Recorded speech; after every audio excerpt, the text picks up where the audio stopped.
button. All right, we're going to go ahead and get started with our budget workshop. Awesome. Ready when you are. All right. So welcome to our third budget workshop of the year. Our first budget workshop in February discussed our property tax history, explained how school districts were funded, and dove into legislation. Our second workshop in March looked at projected 24-25 revenue and preliminary 25-26 values. Tonight, we will explore staffing and compensation, look more in depth at enrollment in ADA, and review how property taxes are accounted for.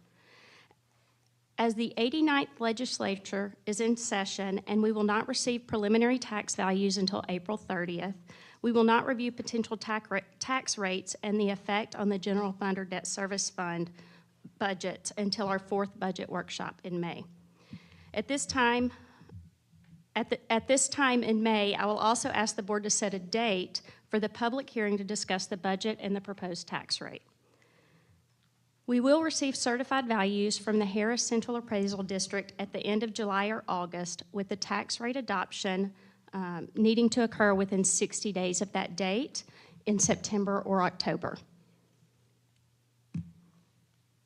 So I wanted to start off tonight with a slide reaffirming the board's priorities for the upcoming 25-26 fiscal year. The board is committed to providing raises to staff while continuing to work to balance the budget and protect fund balance.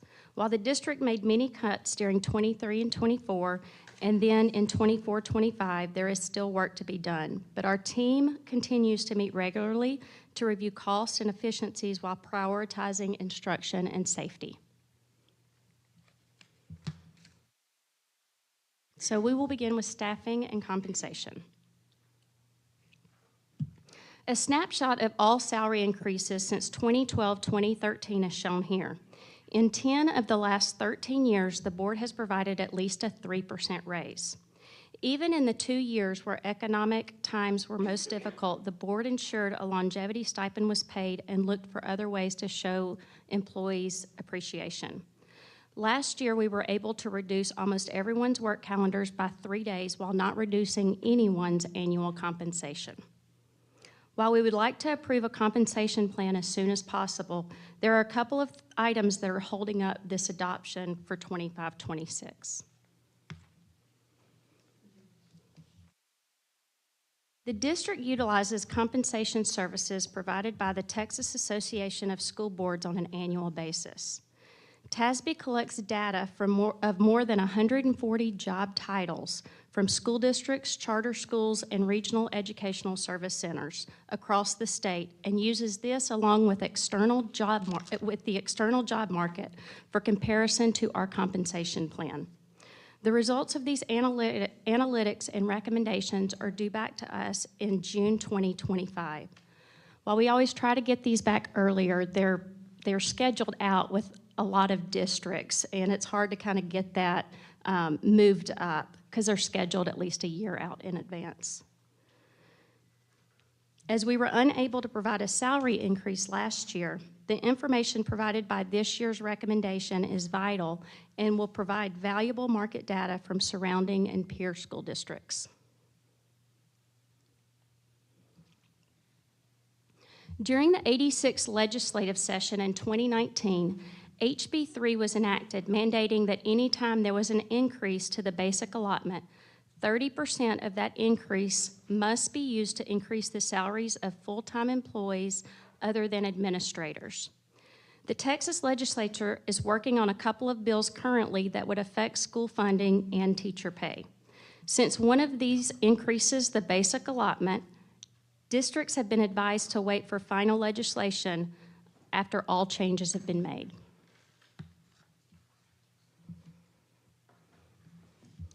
Currently, there are 2 bills pending in legislation. One is HB 2 and one is SB 26. Both have passed their respective chambers. HB 2 is pending in the Senate Education K-16 Committee, while Senate Bill 26 is pending in the House Public Education Committee. HB 2 increases the basic allotment and increases the required salary allocation from 30% to 40%. Senate Bill 26 does not increase the basic allotment, but it does include allotments for classroom teachers with 3 or more years of experience. If a district adopts a compensation plan prior to legislation being enacted, it risks needing to adopt another salary increase after the legislation has passed.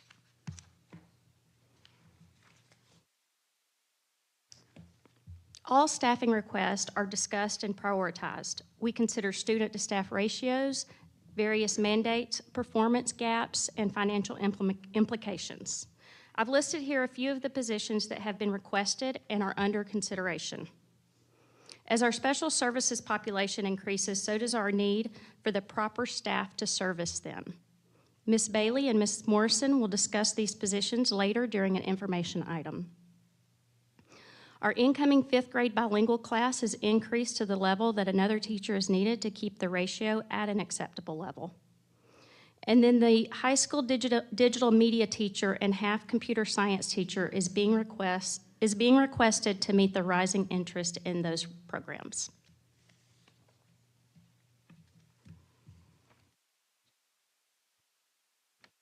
Does anyone have any questions thus far?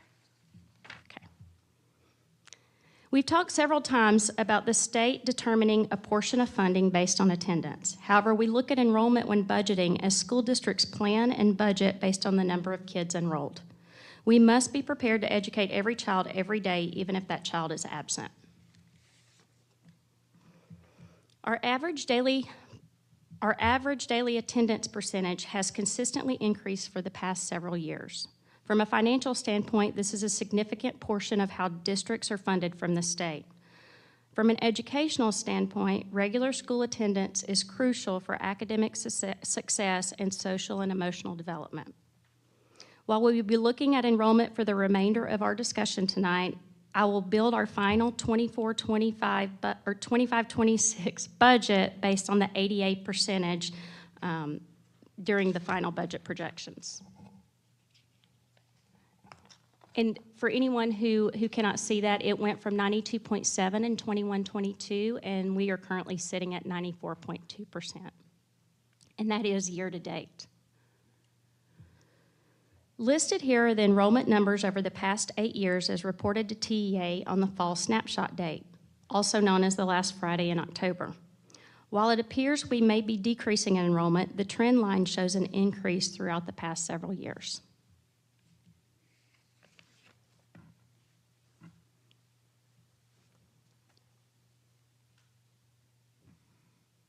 This chart shows our enrollment as of year end as well as our enrollment as of today.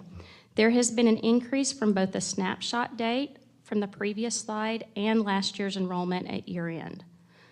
While comparing the snapshot date to year end, 22-23 and 23-24 show a decrease of 1.2%, but 24-25 now shows an increase of almost 0.5%.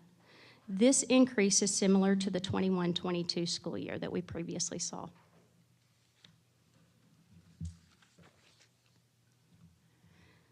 Moving on to this chart, this is from the 2024 PASA mini update, and it shows the low, moderate, and accelerated growth projections from that mini update. Since the housing market is currently slow, we are going to concentrate on the low projection model. This reduced enrollment growth scenario assumes that kindergarten class sizes do not grow quickly in the earlier years, and they do not reach 300 until the year 28-29. Currently, we're sitting at 231 in kindergarten. It also assumes the ratio of students per new occupied home in new neighborhoods is estimated to be 0.2 to 0.4 in the next 5 years as growth ramps up. So that would be 0.2 children for each home. And then it also assumes that mortgage rates increase above the 7.5% over the next 1 to 2 years, and the housing market cools even more. So knowing those assumptions, there is a potential increase of 143 students between the 24-25 projection and the 25-26 projection. Another 4,117 students are estimated by 2032-2033.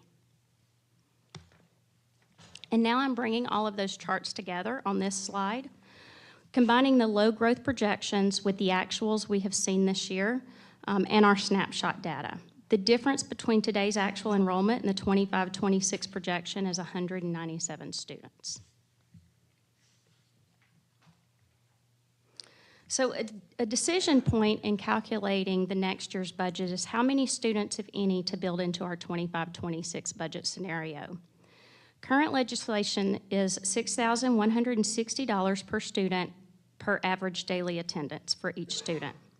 Now that HB2 has made its way to the Senate and referred to the Senate Education Committee, we are looking to hopefully continue through the Senate to pass at the amount that it's sitting at now, which is $6,555 per ADA.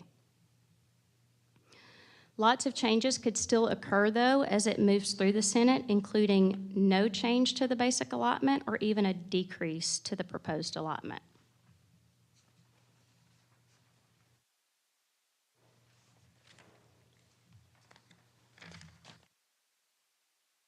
Property taxes play a significant role in funding public education in Texas.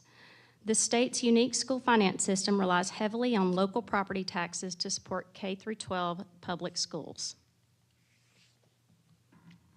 We have discussed a version of this slide several times over the last year, but I believe it's important to show it often in the event anyone is just beginning to learn about school finance. Schools are funded with local property taxes and state aid, and I'd like to talk about the tax rates first. The M&O tax rate provides funds for day-to-day operations, which includes salaries, supplies, and utilities.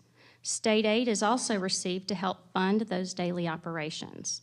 This funding is tied to tax effort, or how effectively the district collects on the taxes levied by the district.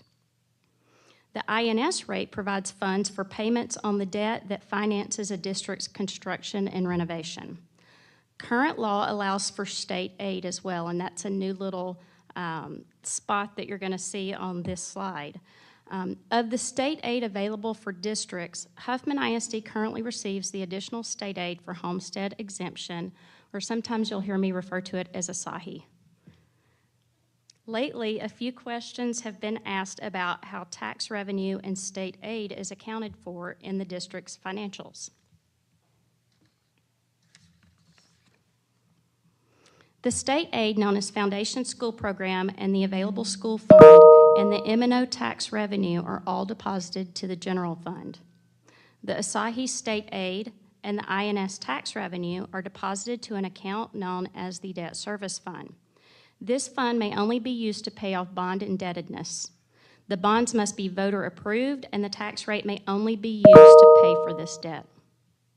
The Capital Projects Fund is the account used to deposit the funds from the bond sale.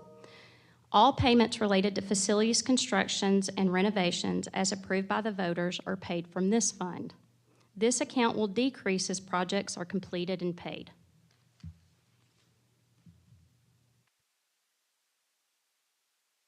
We went over these in our first board workshop, but I wanted to go over again the timeline for adopting the 2025 tax rate, including the following important dates.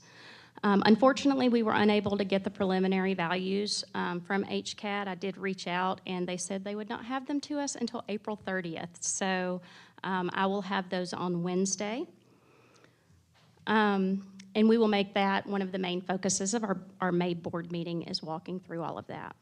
June 13th will be the latest date to publish the meeting to discuss the budget and the proposed tax rate, if the budget is to be adopted on June 23rd, and that's because it has to be published in the paper at least 10 days before the board meeting. July 25th is the deadline for the chief appraiser to provide certified appraisal rolls to the district's tax assessor, and thus to us. Usually what happens is our district gets a certified preliminary estimate in July, but we don't get our certified values until August. Depending on when we get those values is why we may not adopt a tax rate until September or October. August 5th is the deadline for TEA to calculate the maximum compressed tax rate.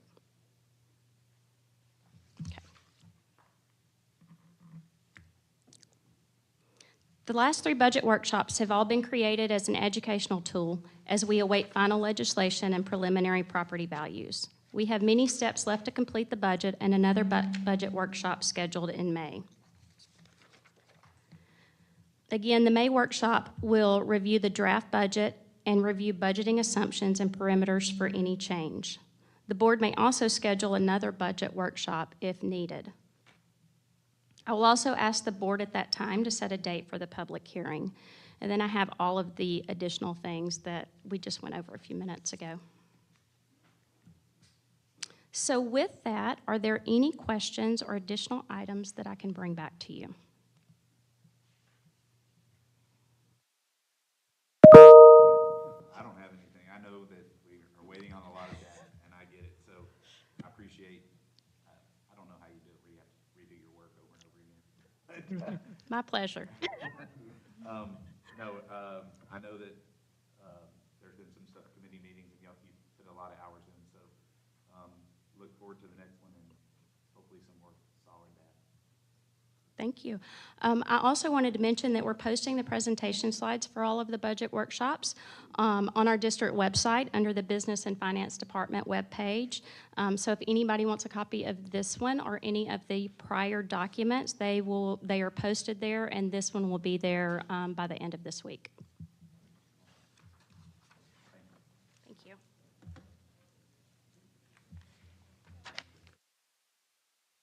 All right, we'll take a break, and we'll start our recognitions at 6:45.